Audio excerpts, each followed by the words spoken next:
Students, আমি তোমাদের প্রিয় নীতিশ স্যার জ্ঞানজ্যোতি কোচিং সেন্টারের পক্ষ থেকে তোমাদের প্রত্যেককে জানাই আরো একবার স্বাগত। তো স্টুডেন্টস, যারা এখনো পর্যন্ত আমাদের ক্লাসটি তোমরা করোনি, একটাও ক্লাস করোনি, আজকে ফার্স্ট টাইম ক্লাসটি করছো, তারা অবশ্যই আমাদের চ্যানেলটিকে সাবস্ক্রাইব করে পাশে থাকা বেল আইকন অল প্রেস করে আমাদের সঙ্গে থাকো। আজকে তোমাদের আলোচনার বিষয় হচ্ছে এমডিসি, ইন্টারন্যাশনাল রিলেশনস, অর্থাৎ আন্তর্জাতিক সম্পর্ক। এবারে এই আন্তর্জাতিক সম্পর্কের সিলেবাস তো আমরা অলরেডি তোমাদের প্রোভাইড করেই দিয়েছি, কিন্তু আজকে যে ক্লাসটা বা যে টপিকটা আমি আলোচনা করব সেটা হলো তৃতীয় বিশ্ব বা থার্ড ওয়ার্ল্ড কান্ট্রিজ বলতে কি বোঝো। তোমাদের পরীক্ষার জন্য খুব গুরুত্বপূর্ণ যারা এমডিসি, ইন্টারন্যাশনাল রিলেশনস নিয়েছো। তো স্টুডেন্টস, তোমাদের জন্য আজকের এই ক্লাসটি তৃতীয় বিশ্ব বলতে কি বোঝো, তৃতীয় বিশ্ব যুদ্ধ নয় কিন্তু, আবার তৃতীয় বিশ্ব বলতে কি বোঝো, এটাই হচ্ছে আজকের আলোচনার বিষয়।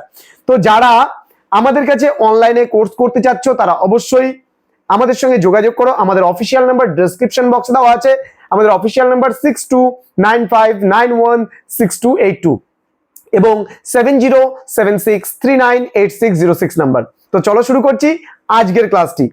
তোমাদের ইন্টারন্যাশনাল রিলেশনস অর্থাৎ আন্তর্জাতিক সম্পর্ক, এটা আমরা কি বুঝি? দেখো, দ্বিতীয় বিশ্বযুদ্ধের পরবর্তীকালে যদি বলো, দ্বিতীয় বিশ্বযুদ্ধের পরবর্তীকালে আমরা যদি দেখি বিশ্বের ঠান্ডা লড়াইয়ের সূচনা হয়েছিল বা সূত্রপাত হয়েছিল কার কার মধ্যে? আমেরিকা এবং সোভিয়েত রাশিয়ার মধ্যে কিন্তু ঠান্ডা লড়াইয়ের সূচনা হয়েছিল। এবার বিশ্ব দুটি শিবিরে ভাগ হয়ে গিয়েছিল। আমেরিকার অধীনস্থ যে দেশগুলো ছিল তারা প্রথম বিশ্বের দেশ নামে পরিচিত ছিল, এবং সোভিয়েত ইউনিয়ন বা সোভিয়েত রাশিয়া বা ইউএসএসআর এর অধীনস্থ যারা ছিল তারা কিন্তু দ্বিতীয় বিশ্বের দেশ নামে পরিচিত। এই যে বিশ্বের যে দুটা মেরুতে ভাগ হয়ে যাওয়া, এটাকে বলা হয় দ্বিমেরুকরণ বা বাইপোলারিজম। ওকে, দ্বিমেরুকরণ বা বাইপোলারিজম বলা হয়। এইবার কি হয়েছিল?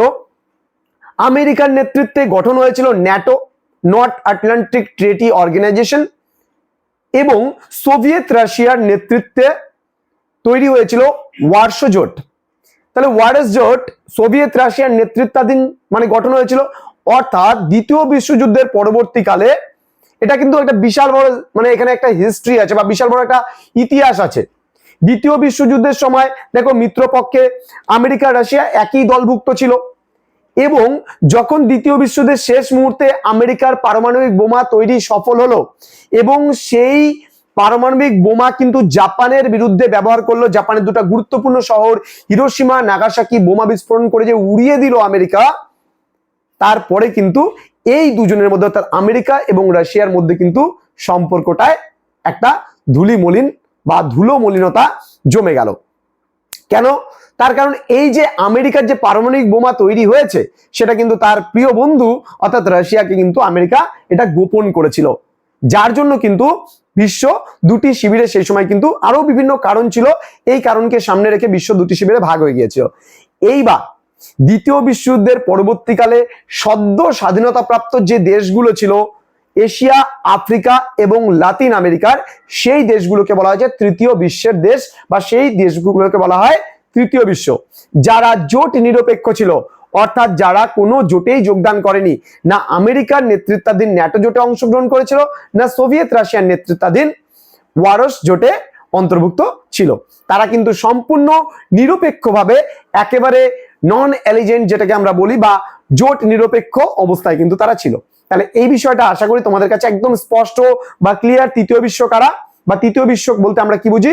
দ্বিতীয় বিশ্বযুদ্ধের পরবর্তীকালে এশিয়া, আফ্রিকা এবং লাতিন আমেরিকার যে সদ্য স্বাধীনতাপ্রাপ্ত যে দেশগুলো ছিল সেই দেশগুলোকে তৃতীয় বিশ্বের দেশ বলা হয়। তো আশা করি আজকের ক্লাসটা তোমরা বুঝতে পেরেছো। আমি খুব তাড়াতাড়ি তোমাদের এমডিসি, ইন্টারন্যাশনাল রিলেশনস বা আন্তর্জাতিক সম্পর্কের উপরে পরবর্তী ক্লাস খুব তাড়াতাড়ি তোমাদের জন্য নিয়ে আসবো।